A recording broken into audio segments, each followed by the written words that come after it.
Assalamualaikum warahmatullahi wabarakatuh. Jumpa lagi dengan saya MM Mahmud Shah, host dalam program tamu kita tribunpadang.com. Kali ini kita akan berbincang tentang politik lokal yang juga dinamikanya menyinggung tentang nasional. Kali ini kita menghadirkan seorang narasumber, pengurus partai politik.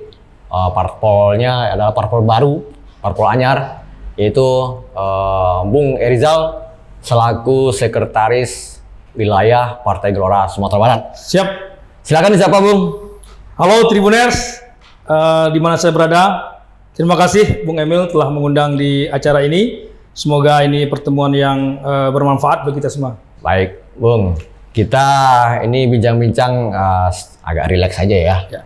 Ini menyangkut konstelasi politik yang saat ini sudah mulai nih didengung-dengungkan sampai ke pentas nasional. Walaupun Partai Gelora, partai politik yang baru, tentu punya visi dan misi dan platform yang berbeda. Silakan Bung mengulas kilas balik atau sejarah singkat lah Partai Gelora ini. Silakan Bung. Makasih Bung Emil. Partai Gelora adalah sebuah partai politik yang merupakan ijtihad baru, yaitu pergumulan pemikiran dari para aktivis dan juga seorang pemikir, pelaku politik, Anies Mata, Fahri Hamzah dan kawan-kawan tentang politik Indonesia di masa depan gitu. Nah, pergumulan inilah yang melahirkan kemudian Partai Gelora ini, di mana memang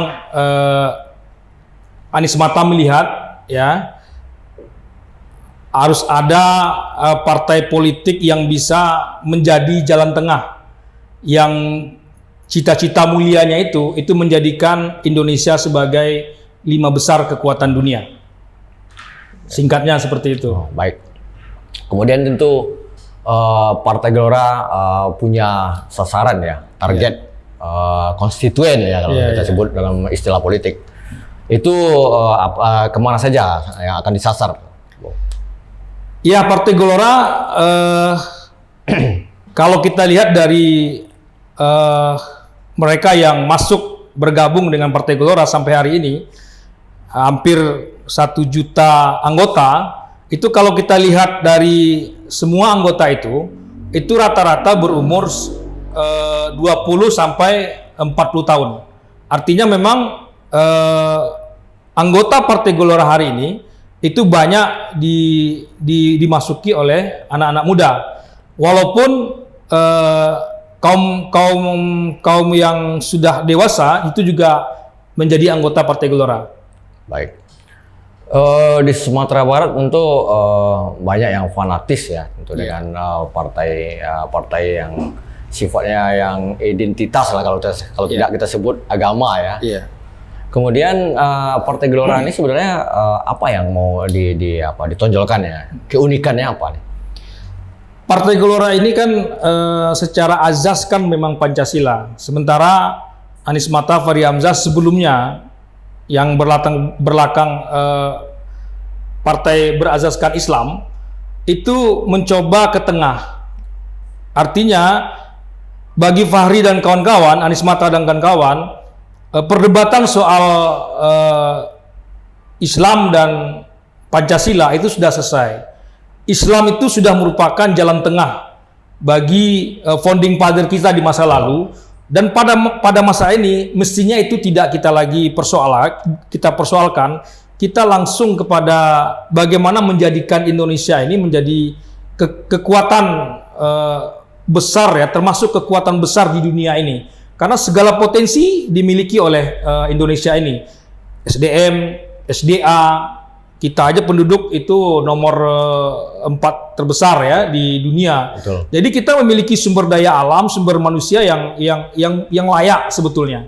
Tapi kenapa sampai hari ini kita belum mencapai target itu? Nah, kalau istilah Anies Mata itu, kita ini terbang terlalu rendah, sementara langit kita itu begitu luas. Baik. Ini luar biasa, Bung. Melihat dari rekam jejak Bung juga bergabung dengan orang-orang hebat itu ya. Bung juga ditelusuri adalah juga aktivis Ya. Dari tahun 98 ya. Ya. Itu kan fenomenal itu kan. Kemudian juga sekarang malah jadi ketua alumni kami ya. Jadi memang karir masuk ke gelanggang politik itu memang sudah dirintis sebenarnya. Tapi di balik itu Bung sebenarnya kan berlatar belakang akademisi juga. Bung juga ketika saya baca biofilenya itu adalah lulusan dari ilmu sejarah di Fakultas Ilmu Budaya kalau sekarang di Universitas Andalas. Kenapa Bung tertarik ke politik? Ya memang sejak awal ketika kuliah di sejarah, bagi kita definisi sejarah itu kan politik masa lalu. Nah jadi kalau kita ingin mengerti tentang politik masa kini, maka kita masuk partai politik itu.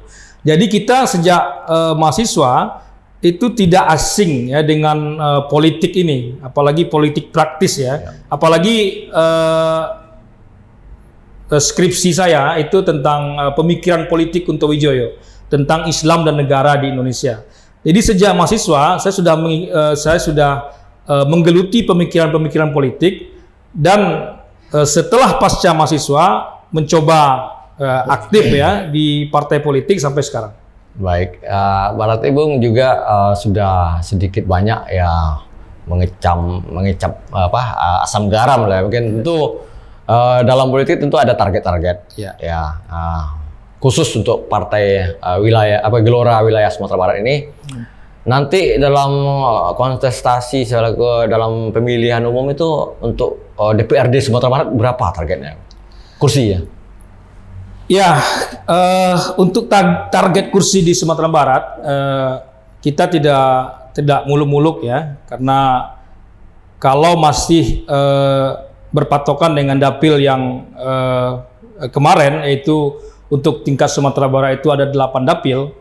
Kita target maksimalnya itu satu dapil itu 1 kursi untuk provinsi. Jadi kalau ada 8 dapil, kita target maksimal kita itu bisa 1 dapil itu 1 kursi, berarti 8 kursi gitu. Itu target maksimal kita. Jadi kita tidak muluk-muluk. Kita bisa meraih 1 kursi per 1 dapil itu kita anggap sudah cukup eksis ya untuk pemilu besok ini. Jadi untuk mencapai target tentu ada strategi. Strategi dari kawan-kawan itu apa saja sekarang ini yang kalau boleh dibongkar ya? Iya, umumnya partai politik strateginya kan memang kita menerapkan pencalekan dini ya, istilahnya itu. Karena kita ini partai baru, kita harus menempatkan orang-orang kita sejak awal itu bekerja per dapil itu gitu. Dapil ini siapa yang megang itu kalau bisa itu saat ini sudah mulai start. Kita tidak bisa sama start kita dengan partai lama. Kalau partai lama pasti dia akan menunggu dia caleg di dapil mana gitu kan, karena belum tahu gitu kan. Kalau kita sudah sejak awal itu pengurus-pengurus yang sejak awal bersama kita itu kita sudah tentukan dapilnya, sehingga wilayah garapannya itu sudah dimulai digarap bahkan 1 tahun yang lalu, mulai dari sekarang gitu. Nah jadi itu target, itu strategi pertama kita untuk untuk mendapatkan kursi di tiap dapil itu, yaitu menempatkan orang lebih awal dibandingkan partai lain. Baik, saya menyimak tadi ada partai lama ya. Ingatan saya kalau partai Gelora itu kan orang-orangnya ya kalau bukan partai lama ya. Yang terdahulunya adalah yang ada partai PKS. Ini kita sebut saja ya. Nah, sebenarnya apa yang lebih membedakan ini sebenarnya? Bukan persoalan nama ya. Yang mendalam esensinya apa nih perbedaannya? Kalau saya melihat memang Gelora ini seperti yang saya sebut di awal tadi, itu dialektika ya, itu semacam antitesis ya dari partai lamanya. Karena bagi Fahri dan Anies Mata itu tetap di partai lama itu sudah ya, kalau istilah kita di dalam pemikir itu sudah mentok. Artinya itu tidak bisa maju lagi gitu. Akan seperti itu terus. Nah, makanya saya katakan juga tadi di awal ijtihad baru.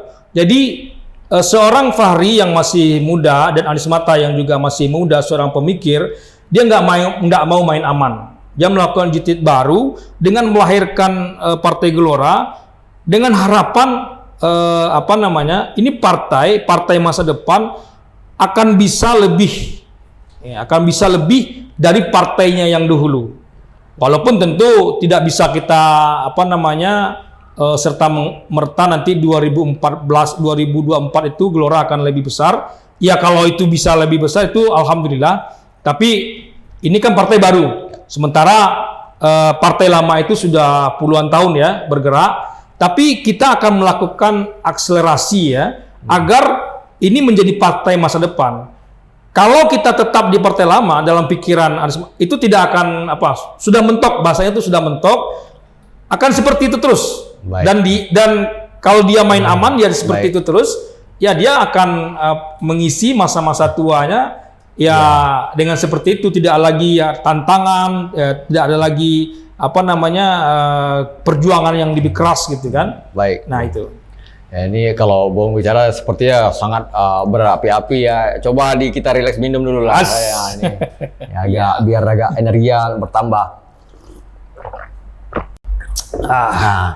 Mantap. Tadi baik Bung. Kita kembali lagi ke topik. Saya sebenarnya terkesan ketika ada perbedaan tadi menyinggung tentang kita bahas tadi ya. Kemudian dalam politik ini kan dinamis, Bung. Yes. Walaupun kita berbeda, dikotominya menajam ya, tapi sudah berbicara kepentingan kadang-kala itu luluh ya. Iya. Nah, kita nanti bicara misalnya dalam pemilihan kepala daerah, atau pemilihan bahkan mungkin presiden akan terjadi koalisi. Menurut Bung kira-kira konteks ke dalam politik nih, apakah kemungkinan Partai Gelora nanti berkoalisi dengan PKS yang notabene kata Bung tadi adalah antitesis ya? Ya mungkin. Ya kalau namanya politik, saya kira Gelora dan PKS mungkin berkoalisi. Nah, tapi seperti apa nanti koalisinya? Nah kita lihat nanti baik di Pilpres atau di Pilkada nantinya. Ya kalau bicara mungkin pasti mungkin. Ya. Kemudian Bung, saya coba ini lagi ya, lihat data nih biar tidak salah ya. Bahkan partai Gelora ini banyak diisi oleh ya penggawa-penggawa yang jebolan dari PKS ya. Itu bagaimana menurut Bung?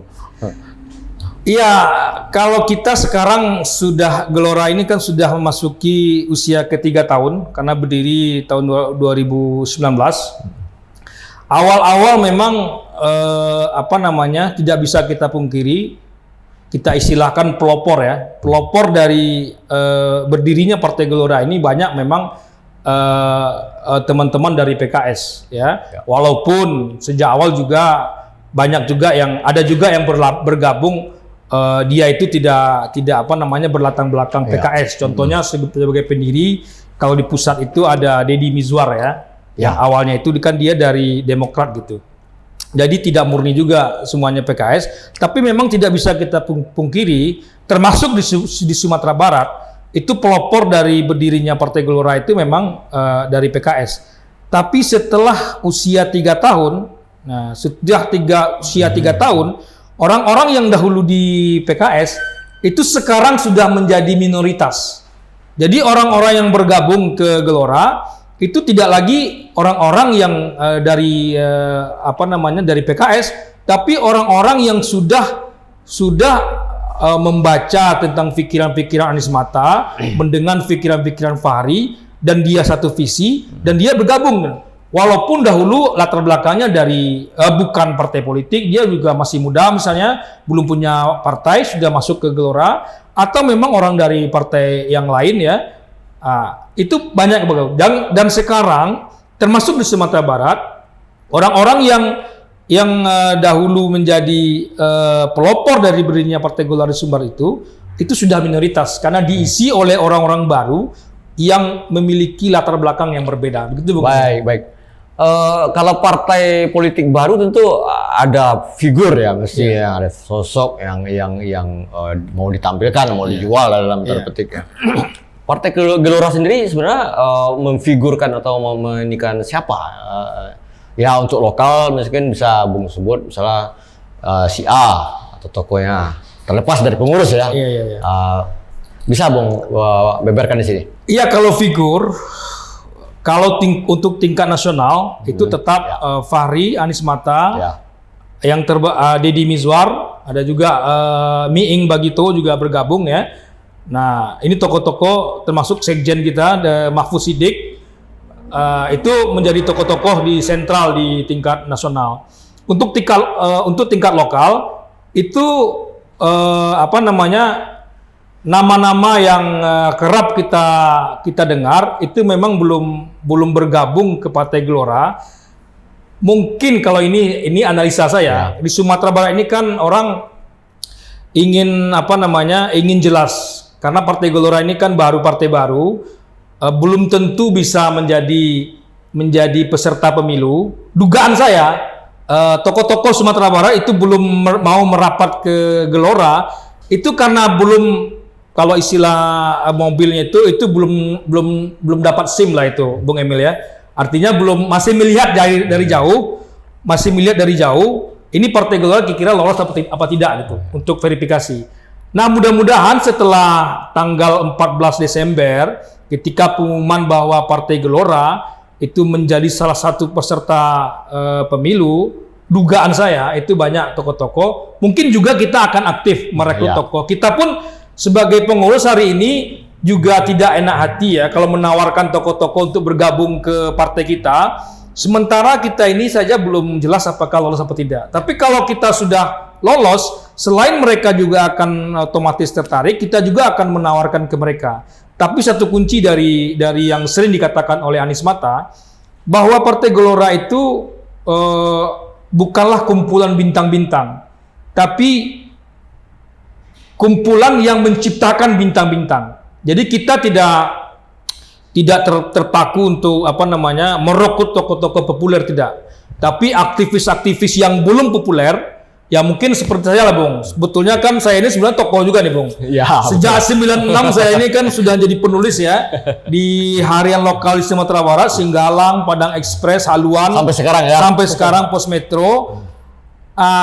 Cuman kan belum terlibat dalam proyek langsung sekarang sebagai sekretaris ya. Kalau dulu mungkin sebagai peneliti, sebagai penulis, sekarang sudah aktif menulis. Jadi inilah yang akan dibentuk oleh Partai Gelora. Partai Gelora tidak mengumpulkan bintang-bintang, tapi Partai Gelora juga menciptakan bintang-bintang sendiri. Artinya yang saya tangkap di sini bahwa ada stigma yang seperti para penggawa partai terdahulu, kemudian ada semacam melepaskan itu. Apa memang stigma itu mengganggu bahwa para yang mereka itu adalah dulunya adalah berkecimpung di partai yang lama, jadi masalah nggak mungkin oleh Partai Gelora? Enggak, tidak. Kita tidak pernah meratapi sejarah bahwa latar belakang pengurus kita itu banyak dari partai lama. Itu kita akui, tapi kita memang serius ingin berubah. Seperti yang saya katakan tadi, ini perubahan yang tidak main-main, Bung. Artinya orang keluar dari zona nyaman. Seorang Fahri Hamzah itu calon dari partai mana saja, dugaan saya akan terpilih di dapilnya. Tapi dia tidak mau itu makan siang gratis, tapi dia ingin berjuang dari awal membangun institusi baru, partai politik baru. Yang dalam pikirannya akan berbeda dengan partai-partai sebelumnya yang hari-hari ini itu sudah semakin semakin bergerak kepada dimiliki oleh satu orang ya. Ini partai kita juga kan termasuk dari institusi yang sejak reformasi itu juga termasuk yang belum direformasi gitu ya. Maksudnya itu kan masih sejak awal berdiri partai itu kan misalnya ketuanya tidak berganti. Ini kan kita tidak bisa bukti juga. Baik. Oke, Bung. Saya tertarik ini, selain dari target politik, kursi tentu di eksekutif tentu kepala daerah. Yap. Walaupun partai politik yang baru, tentu ada keinginan untuk berpartisipasi dalam perebutan pesta demokrasi itu. Nanti dalam waktu dekat itu, apakah Partai Gelora juga akan memasang target untuk merebut kepala daerah? Ya, untuk kepala daerah, kita sudah membuat pemetaan dapil yang seperti kita targetkan tadi. Walaupun target kita 1 per dapil, itu kita sudah memiliki semacam semacam mapping daerah-daerah mana saja yang memungkinkan kita untuk mendapatkan kursi yang signifikan dan akan mengajukan kader kita sebagai calon kepala daerah. Itu sudah ada dalam pikiran kita ya. Artinya kita sepanjang dukungan itu maksimal di daerah itu, kita akan terlibat dalam pemilihan kepala daerah. Contohnya yang bisa kita sebutkan, contohnya di 50 kota ya, di 50 kota termasuk juga Payakumbuh, kemudian di pesisir selatan, itu ketua-ketua DPD kita itu adalah mantan anggota DPRD di situ yang sudah beberapa kali ya, termasuk juga di Kabupaten Sijunjung gitu ya. Jadi ketua DPD kita itu termasuk mantan anggota DPRD yang sudah mengerti tentang politik di daerah. Kita harapkan di daerah mereka itu mereka mendapatkan dukungan signifikan sehingga kita bisa mengajukan calon di daerah situ. Gitu. Baik. Ini udah di penghujung perbincangan ya Bung ya. Siap. Mungkin Bung punya semacam ya, kalau dalam politik ini tentu ada semacam seruan atau yang bisa menjadi pemikat nih. Ada nggak misalnya Bung, forum ini silakan Bung manfaatkan. Ya. Ya, terima kasih Tribuner. Dalam kesempatan ini kami dari Partai Gelombang Rakyat Indonesia atau sering disebut sebagai Partai Gelora itu menghimbau kepada warga Sumatera Barat agar bergabung dengan partai ini. Insya Allah partai ini adalah partai masa depan, didirikan oleh orang-orang yang memiliki pemikiran yang dalam tentang Indonesia di masa depan. Semoga kita bisa bersama-sama ya, tagline kita berkolaborasi untuk membangun Indonesia, itu menjadikan Indonesia sebagai 5 besar kekuatan dunia. Ya, mudah-mudahan semoga. Baik, Bung, terima kasih perbincangan yang walaupun relatif singkat sebenarnya tapi padat ya. Mudah-mudahan ini bermanfaat dan bagi Tribuners dimanapun yang berada. Sekian dulu perbincangan kita dengan Bung Erizal, Sekretaris Wilayah Partai Gelora Sumatera Barat. Saya host Emil Muhammad Shah. Sebelum saya tutup, silakan klik YouTube Tribun Padang Official, juga akun TikTok dan Instagram, juga Facebook juga silakan. Sebelum saya tutup, saya akhiri. Wabillahi taufiq wal hidayah. Assalamualaikum warahmatullahi wabarakatuh. Waalaikumsalam warahmatullahi wabarakatuh. Terima kasih.